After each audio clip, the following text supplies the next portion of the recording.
There is something profoundly uncomfortable about this episode. It's like a slightly dirty, fogged mirror in which we see ourselves but pretend not to recognize the image. The Power of Female Sex, episode 5 of Sex and the City's first season, is sold as a celebration of empowerment. But what it delivers is something more caustic. The truth that many times, this power is just another cog in the old system, now with glitter and high heels. Right at the start, Carrie presents a tempting premise. What if our sexuality is a legitimate bargaining chip? What if, as Samantha believes, sex is a power that can and should be used? What if, instead of being ashamed of being desired, we embraced it as a weapon, as strategic leverage? But as the episode progresses, the narrative begins to show the cracks behind that fantasy. The power of female sex exists, yes, but it isn't unconditional. And more importantly, it has an expiration date, because this power almost always depends on the other's desire.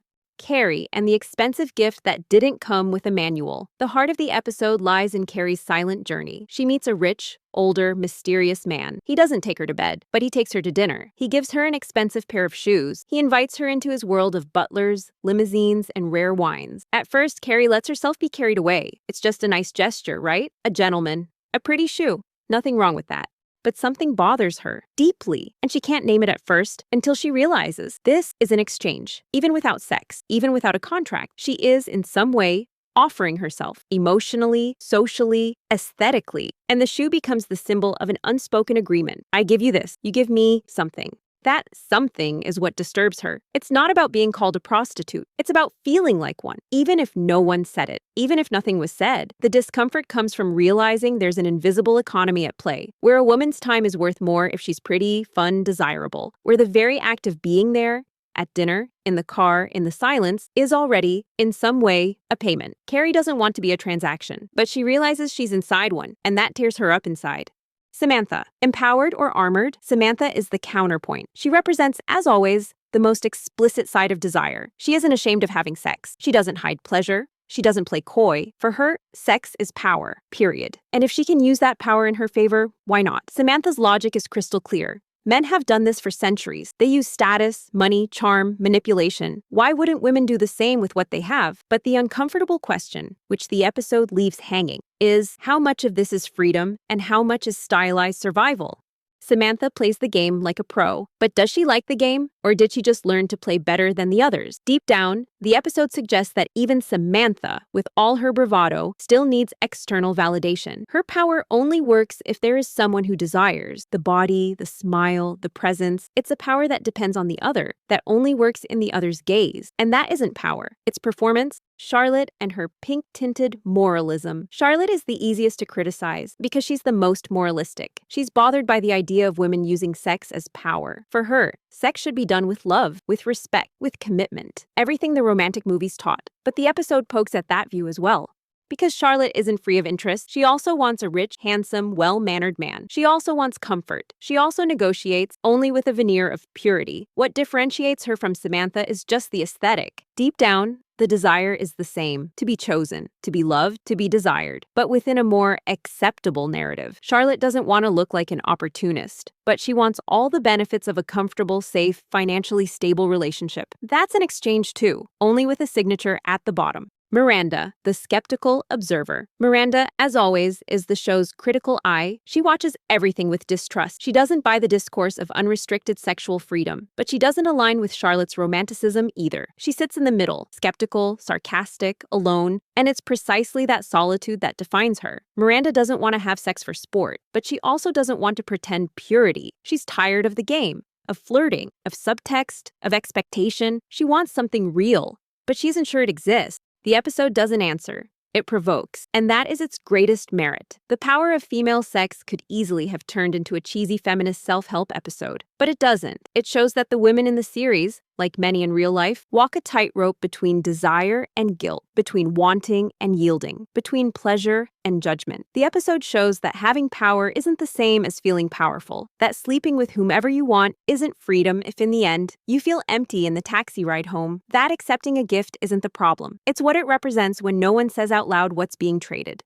There's something profoundly false in the discourse of female sexual freedom sold at the turn of the 90s to the 2000s. It came wrapped in a pretty package. expensive shoes, your own apartment, vibrators, coffee with friends, and a rotating list of available men. But what this episode does, subtly and sharply, is show that freedom without emotional safety is just another way of feeling alone. Because deep down, none of the characters is comfortable with the supposed power of female sex. They explore it, test it, confront it, but none of them truly masters it. None of them enjoys truly autonomous pleasure. Even Samantha, who appears most secure, reveals in other episodes that she also wants to be loved. She wants more than good sex. She wants someone who stays. Invisible exchange, sex, attention, time, and performance. The episode doesn't show explicit sex, but it shows transactions. That's what makes everything so uncomfortable. The exchange isn't clear. Carrie receives a gift and feels grateful. The rich man expects something in return, but doesn't demand it. And that makes everything more rotten because it's between the lines. There's no contract, but there are expectations. No demands, but there's tension. And what does Carrie offer in return? She offers attention, company, laughter, presence, beauty, time. All of that has value. And that's the point. Female sexuality is capitalized even when sex itself isn't present. That's the power of female sex. Being desired is profitable. Even if you don't give in, even if you don't have sex, it's enough to be desirable. Only it comes at a price, a high price, a price we pretend we don't pay.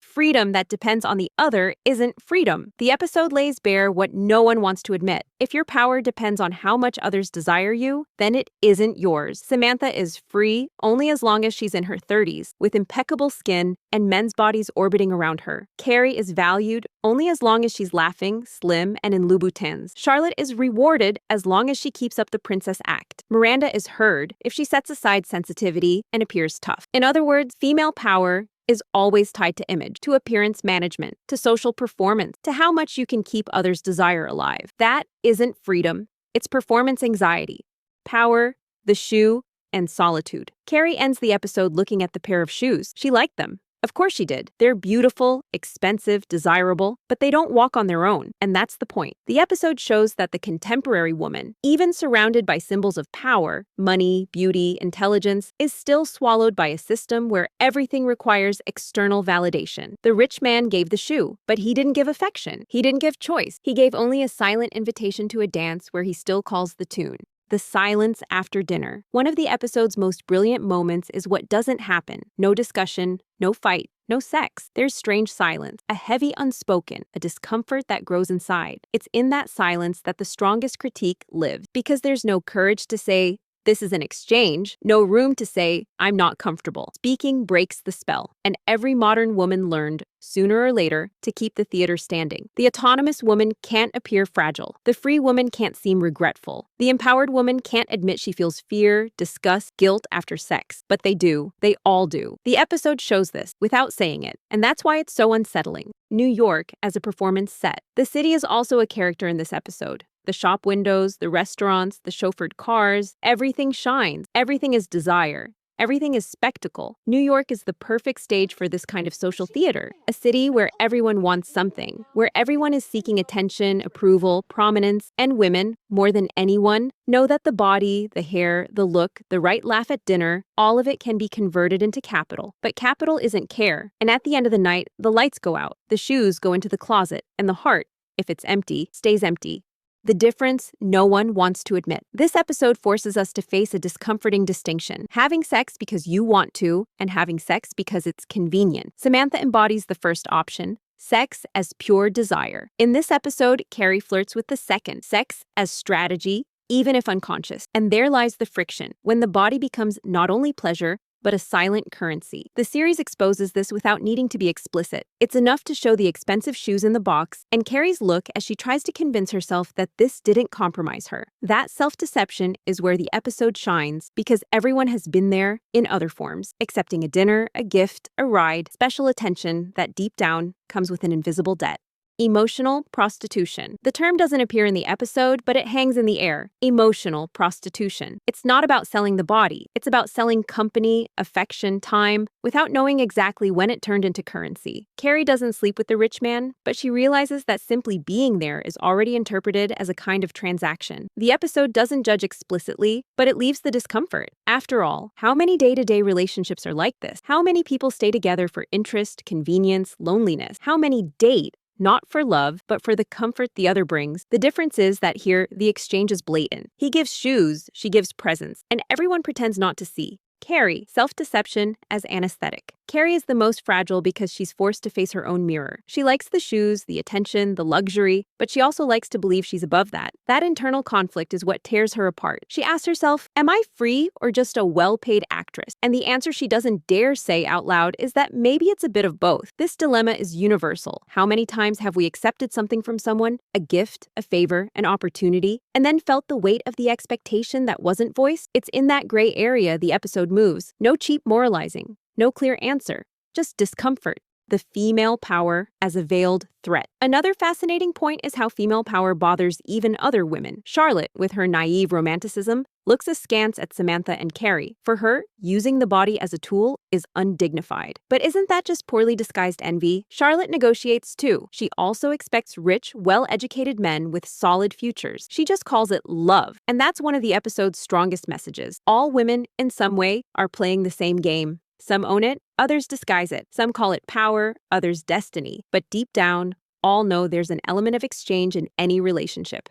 The big lie of absolute freedom. The episode dismantles the narrative that sexual freedom is the pinnacle of empowerment, because the freedom sold in the 90s was, in practice, a new consumption script. Women free to have sex, but also obligated to perform, to be desirable, to maintain youth, to prove they can enjoy like men, and still keep their heels on the next day. Freedom, when it becomes an obligation, isn't freedom. It's just another form of prison. And that's the cruel point of the power of female sex, showing that, in the end, the power isn't in the woman, but in the gaze that validates or rejects what she offers. What isn't said. One of the episode's greatest strengths isn't in the lines, but in the silences. Carrie's embarrassment when she gets the gift. Charlotte's disapproving look she tries to hide. Samantha's triumphant air when she defends her life philosophy. Miranda's sarcasm as a shield. The episode doesn't need to shout the message. It lets the discomfort do the work. It's that silence that exposes what no one wants to admit. They've all been in that position, and they all know the discomfort it brings. From TV to the age of social media, rewatching this episode today is almost disturbing, because what Carrie experiences in 1998 is what we see daily on 2025 Instagram. Dinners, gifts, trips, brands, relationships that start with a kindness and end in an invisible contract of obligation. The episode anticipates a reality that has only worsened, hollowed out empowerment, in which women use their image as currency, call it freedom, but live trapped in the need for constant approval. What was a Manolo in 1998 became a feed of likes in 2025. The game is the same, only the shop window changed.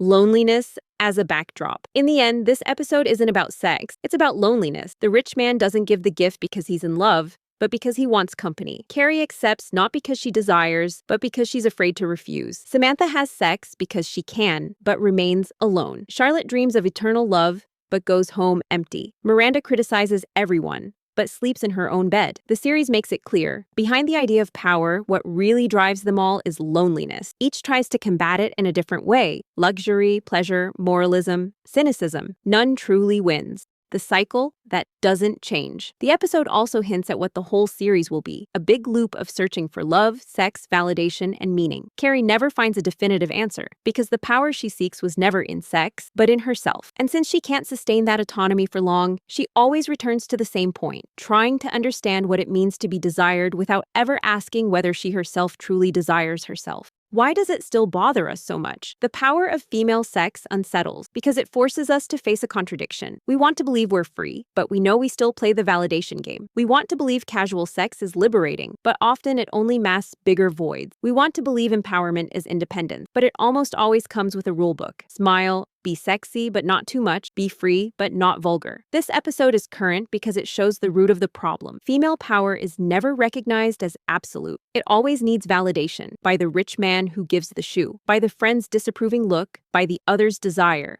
by the society that both demands and condemns. Empowerment or performance? This episode is a cruel portrait of 90s fashion feminism, sexual freedom, consumption as identity, and the belief that female power meant choosing whom to sleep with and which shoes to wear. At the same time, it exposes that this power is a performance. Carrie feels uncomfortable with the gift because deep down, she realizes she wasn't merely being courted, she was being bought. Samantha insists that sex is power, but she needs to repeat it to believe it. Charlotte feigns moralism, but dreams of a good catch who pays the emotional and financial bills. Miranda, the most lucid, knows it's all a grand theater, but has no better alternative. The episode doesn't resolve anything. It only shows they're all stuck in the same mechanism, and that's precisely its merit. By refusing to hand over a neat moral, it lays bare the void behind the illusion of empowerment. A critique that remains current. More than 20 years later, the episode sounds almost prophetic. What used to be a fancy dinner and a pair of Manolos turned into sugar daddy culture, sugar babies,